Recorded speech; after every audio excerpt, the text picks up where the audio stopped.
북한에 17개월 동안 억류됐다가 혼수 상태로 송환된 뒤 숨진 오토 원비어의 부모가 미국이 동결한 북한의 암호화폐와 디지털 자산에 대한 정보 공개를 법원에 요구했습니다. 법원이 이를 곧바로 승인했는데 미국 내 북한 암호화폐 자산이 얼마나 회수될 수 있을지 주목됩니다. 함지아 기자가 보도합니다. 미국 재무부 해외자산통제실이 워싱턴 DC 연방법원에 제출한 북한 자산 공개에 대한 보호명령 요청서입니다. 이 요청서에 따르면 지난 4월 13일 오토 원비어의 부모는 미국 대통령 행정명령과 대북제재법에 의거해 차단된 북한의 암호화폐 또는 디지털 자산에 대한 특정 정보를 요구하는 소환장을 냈습니다. 일반적으로 특정인이나 기관의 은행 계좌 또는 자금 정보는 영업비밀법 등에 의거해 제3자에게 공개돼선 안 되지만 미국 법원은 보호명령을 통해 한시적으로 공개를 허용할 수 있습니다. 워싱턴 DC 연방법원의 베럴 하월 판사는 다음 날인 3일 보호명령을 승인하고 해외자산통제실이 북한 자산 정보를 원비어 가족과 공유할 수 있도록 했습니다.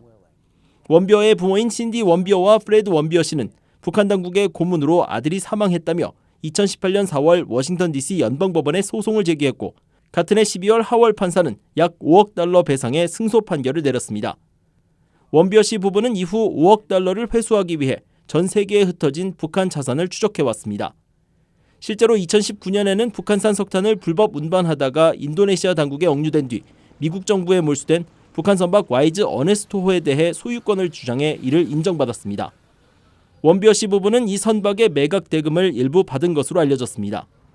따라서 이번 북한의 암호화폐 또는 디지털 자산 정보 공개 요구는 해외자산통제실에 북한 관련 자금 정보를 확인해 소유권을 주장할 수 있는지 판단하려는 것으로 추정됩니다. 원비어 씨 부부는 2019년부터 매년 법원의 보호명령 아래 해외자산통제실 등이 차단한 북한 자산 정보를 파악하고 있지만 암호화폐 등 디지털 자산 정보를 요청한 것은 이번이 처음입니다.